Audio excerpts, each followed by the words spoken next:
2003, Amarjit Chouhan, a successful businessman, lived in London with his family. His home was full of life. His wife, Nancy, their 2 young children, and his mother-in-law all lived together in Car.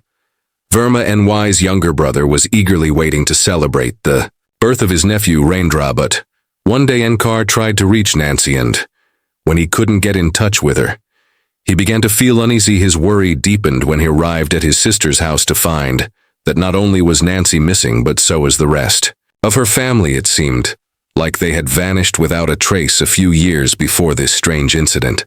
Amarjit Chouhan had moved from India to Britain. He worked tirelessly to build his business, an import-export company named Seba Freight, located near Heathrow Airport. His hard work paid off, and the business became quite successful during his time in London. Amarjit met Nancy, a woman from Punjab, India, and married her after the wedding. Nancy moved to London to live with her husband in 2003. NY's second child, Rendra, was only 2 months old. To help her daughter, NY's mother, Charanjit Kaur, came to London from India and stayed with the family for a few months. On February 14, 2003, Nancy called her brother Nkar Verma, who lived in New Zealand. Despite the distance, they often stayed in touch, but this time NY's voice sounded scared. When Onar asked her what was wrong, Nancy told him, "Amarjit, my husband, went to the office yesterday, but he hasn't come back since. I've tried calling him, but his phone is off." Nancy later called Amarjit's company and was told that he had gone to the Netherlands for an urgent business meeting. But this news felt strange. To Nancy, she had never heard of any new business deals or plans for a trip to the Netherlands. What confused her more was that Amarjit had recently applied for his residency permit in London, so his passport was with the British government. How could he have traveled without it? Nancy couldn't understand what was going on. While Nancy was already worried, she suddenly received a voice message from her husband, Amarjit. The message, Amarjit said, "Don't worry, I had to leave Britain for some urgent work. I'll be back soon."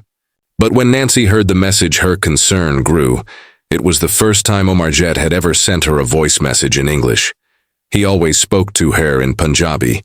This sudden change, his trip to the Netherlands in the English message, felt odd to Nancy.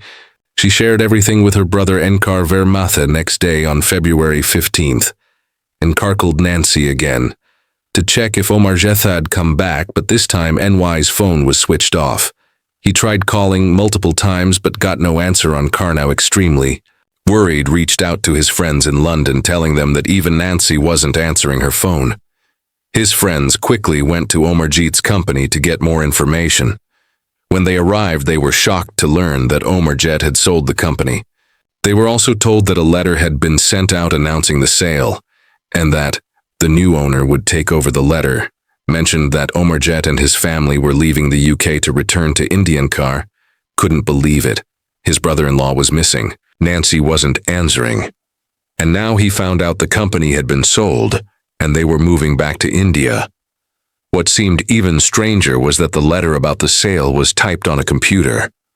Amarjit had always handled such matters in person, so this was completely unusual. His longtime colleagues were also shocked, feeling that something was wrong. Nkar decided to file a police report, and the authorities began their investigation. The first place the police visited was Nancy and Amarjit Chouhan's house, but they found it locked. Next, they went to the company, where they learned it had been sold just 2 days earlier. After checking the documents, they confirmed everything was in order. Amarjit's signature was on the papers, and the sale had been legally processed. With all the paperwork in place, the police suggested to Nkar that perhaps Amarjit and his family had gone to India. As the house was locked, and the letter about selling the company mentioned leaving for India, worried, Nkar reached out to relatives in India to ask if anyone had seen Amarjit or Nancy, but no one had any information. This made Nkar realize they hadn't gone to India after all, which only increased his anxiety. The situation seemed even more confusing, although Nkar had initially suspected something was wrong with the sale of the company. The police confirmed it had been legal days, turned into weeks. 5-10 days passed, and still, the police didn't take any further action. Frustrated with the slow progress, Enkar traveled from New Zealand to London. He reached out to influential contacts with good connections in the police department. Thanks to their pressure, the police finally began to take action, and the real investigations started. The police, along with Enkar, arrived at Amarjit's house. They opened the door and immediately noticed food left on the dining table as they moved. Inside, they saw children's clothes. People, if you're still watching, don't forget to like the video and leave a heart in the comments. Thank you. The officer immediately contacted his team and rushed to Shiva Company to investigate. When they arrived, the owner was brought in for questioning. The investigation started in the office as they tried to piece together what had happened among the three people Blender had seen. One was Kenneth Reagan. The officer asked, "Tell us the truth." Kenneth responded, "What truth? You already know everything." After some pressure, he finally admitted to knowing the full story about Amarjit Chouhan and his family. To rewind a bit, Kenneth, who worked at the company, had learned from a reliable source that Amarjit planned to leave the UK and return to India with his family, especially after the birth of his youngest child. This information had come to Kenneth's attention. Kenneth Reagan had a dark past, tangled in crime and illegal activities, but his life took a turn when he helped the police catch his old criminal friends involved in drugs and gangs. He knew too much about the world of crime to easily leave it behind. But now his former associates had become dangerous enemies with no trust left. He decided to live an honest life, though he couldn't forget the wealth and freedom he once enjoyed. Kenneth had been working as a delivery boy for some time, but he soon realized that he needed to change his life one day. He learned that Amarjit Chouhan was thinking about selling his company. This was the chance Kenneth had been waiting for, and he quickly began making a plan. He got his friends involved and told Amarjit, "I have a friend who's interested in buying your company. How about we set up a meeting?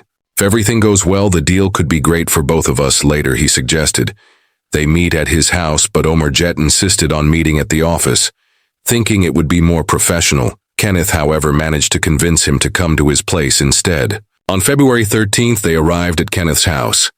At first, they pretended to talk about the company sale, but after a while the situation took a dark turn. Kenneth and his friends revealed their true intentions. They had kidnapped Amarjit, they told him. He was now a hostage. They beat Amarjit, and to keep his wife Nancy from getting suspicious, they sent her a voicemail from his phone. They made sure to speak in English, which was strange since Amarjit always spoke Punjabi. Nancy immediately noticed something was wrong in the voicemail. She heard her husband's voice, but the language felt out of place while they held him captive. They forced Amarjit to sign several company documents, including some shady papers related to blackmail. In the end, their plan reached its tragic conclusion. They killed Amarjit, placed his body in a car, and dumped it in the sea, hoping that it would never be found. On February 15th, 2003, after killing Amarjit, Kenneth Reagan, along with his friends, went to Amarjit's house once. Inside, they brutally murdered Amarjit's wife Nancy, his son Diendra Drabindra, and NY's mother Charanjit Kaur. One by one, the bodies of these 5 victims were then placed in a car and driven to a 50-acre farm located on the outskirts of the city. This farm belonged to Belinda, a woman who was away in the city. At the time, Kenneth saw this as the perfect opportunity to carry out the killings. However, when Belinda returned, she started noticing strange behavior from Kenneth, which made her suspicious, fearing that the gaudy truth might come out. Kenneth decided to act quickly and get rid of the bodies. He waited for another day, when Belinda would not be around, and with the help of his associates moved the bodies to the sea. But Belinda in secret witnessed everything and immediately contacted the police, giving them all the details she knew.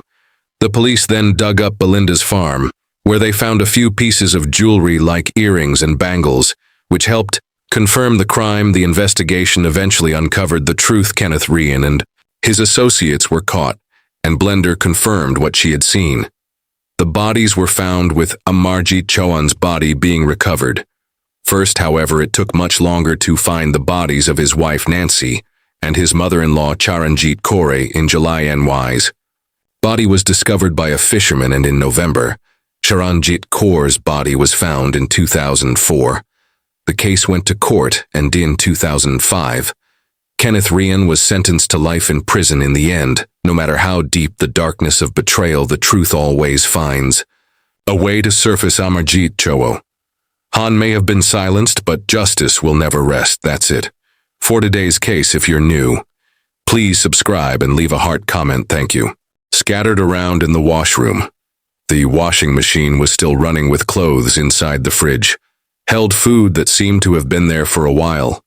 Important documents and money were lying around, and there were items that seemed strange to leave. Behind anyone leaving permanently would usually take these things on car. Also discovered that Charanjit Kaur, who had recently come to stay with them, had a return ticket to India.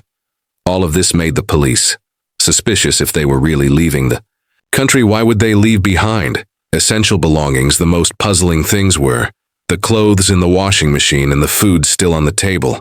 Something didn't add up. Everything started to point to something more troubling. The police noticed a copy of the Guru Granth Sahib on the table, and this raised a red flag on Karverma. Told the police that his mother-in-law, Charanjit Kaur, never separated from the Holy Scripture. She would never leave it behind. As the investigation deepened, Anchor grew. More suspicious than a relative of Amarjit received a letter. The relative told the police that Amarjit always wrote his letters by hand, but this one was typed and signed.